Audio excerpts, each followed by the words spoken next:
नमस्कार, आप देख रहे हैं विकासनामा न्यूज। आपके साथ मैं हूं राशि। आइए खबरों की शुरुआत करेंगे। बड़ी खबर ग्वालियर से, जहां आपने कहा कि आपका जीवन इतना आसान नहीं है। सवाल पर खेल मंत्री यशोधरा राजे सिंधिया ने कहा, सही है, मैं और क्या कहूं, बहुत कठिन रहा है। सब लोग सोचते हैं कि राजमाता की बेटी हूं, पर सामने बहुत चुनौतियां आई, वो मैंने गलत नहीं कहा। आप मुझे दोहराने के लिए क्यों कह रहे हो? आपने चुनाव नहीं लड़ने की इच्छा जताई है। इस सवाल के पूछे जाने पर यशोधरा राजे सिंधिया ने कहा, उससे कोई मतलब नहीं है। अभी तो मेरी तबीयत ठीक नहीं है, मुझे तो समय ही नहीं मिला। रिकवरी के लिए खेलो इंडिया करना पड़ा, वर्ल्ड शूटिंग करना पड़ा, जिसमें 30-40 देश आए। इसके बाद ग्लोबल स्किल करना पड़ा। कल ही माननीय मुख्यमंत्री जी ने लोकार्पण किया, तो मेरे पास समय ही नहीं है।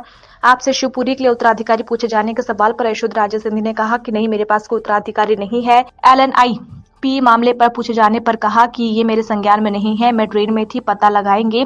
मध्य प्रदेश में यूथ गेम्स की सफलता पर मंत्री यशोधरा राजे सिंधिया ने कहा कि बहुत ही अच्छे रहे हैं, ग्वालियर शिवपुरी के अच्छे परिणाम आए हैं। इसके ऊपर हम डेटा एनालिसिस करेंगे, देखेंगे कहां से किस विधा में मेडल्स आए, ताकि हम फीडर सेंटर्स में वो शुरुआत करें। प्रियंका गांधी के भाजपा को आदिवासी विरोधी पार्टी बताने पर कहा कि सबका अपना अपना कहना है, क्योंकि आप किसी आदिवासी के पास जाओगे तो वह मुख्यमंत्री जी का भारतीय जनता पार्टी की बहुत ही प्रशंसा करेंगे। पार्टी में आपको बहुत से चैलेंज झेलने पड़े हैं। इसको लेकर संभवतः आपका एक वीडियो भी वायरल हुआ है। इस वीडियो पर यशोधरा राजे सिंधिया ने कहा कि सबको अपनी लाइफ में चैलेंजेस झेलने पड़ते हैं, आप लोग इसको आउट ऑफ कॉन्टेक्ट मत लीजिए। मैं जहां थी बच्चों को बता रही थी कि हमेशा लाइफ में चैलेंजेस होते रहते, कभी डरना नहीं।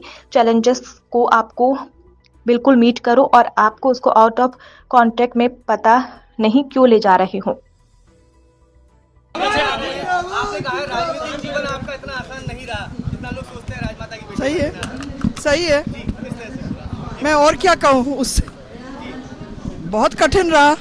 सब लोग सोचते हैं राजमाता की बेटी हूँ, पर बहुत सामने चुनौतियाँ आई, वो मैंने गलत नहीं कहा। आप मुझे दोहरा रहे क्यों? मुझे दोहराना नहीं है, उससे कोई मतलब नहीं।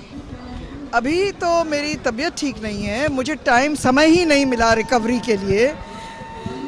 खेलो इंडिया का मुझे करना पड़ा, वर्ल्ड शूटिंग जिसमें 30-30, 40-40 देश आए, उसको करना पड़ा। उसके बाद ग्लोबल स्किल्स पार्क कल ही हमने उसका लोकार्पण किया माननीय मुख्यमंत्री के हाथों से। तो मेरे पास समय नहीं हुआ है रिकवरी करने के लिए, और चौथी बार कोरोना हुआ। आपसे उत्तराधिकारी पूछा गया है कि कोई उत्तराधिकारी बताइए शिवपुरी। नहीं है, मेरे पास कोई उत्तराधिकारी नहीं है। LNIP में बड़ी घटना हुई है, LNIP का मामला सामने आया स्कूल खिलाड़ियों से। मैं उसका मेरे संज्ञान में नहीं आया है। मैं अभी ट्रेन में थी, पता लगाऊंगी। मध्य प्रदेश में जिस तरह यूथ गेम्स शुरू हुए हैं, बाकी से बहुत ही अच्छे रहे, ग्वालियर के अच्छे परिणाम आए, शिवपुरी के अच्छे परिणाम आए। अब इसके ऊपर हम डेटा एनालाइज करेंगे, देखेंगे कि कहाँ से कौन से किस विधा में मेडल्स आए हैं, ताकि हम फीडर सेंटर शुरू करें वहाँ, और अपने बच्चों को वहाँ से निकाल के आगे एकेडमीज़ में लाएं। ये बहुत अच्छी एक पहल हुई है, और माननीय मुख्यमंत्री के नेतृत्व में। मध्य प्रदेश में प्रियंका गांधी जी आज आई हैं, उन्होंने साफ तौर पर कहा है कि आदिवासियों के खिलाफ जो है भारतीय जनता पार्टी सदैव रही है। देखो, सबका अपना अपना कहना है। किसी और आदिवासी के पास जाओगे आप, तो वो माननीय मुख्यमंत्री जी का, भारतीय जनता पार्टी का बहुत ही प्रशंसा करेगा। तो इट डिपेंड्स कि तुम किसके पास गए और कौन से माहौल में गए। मैं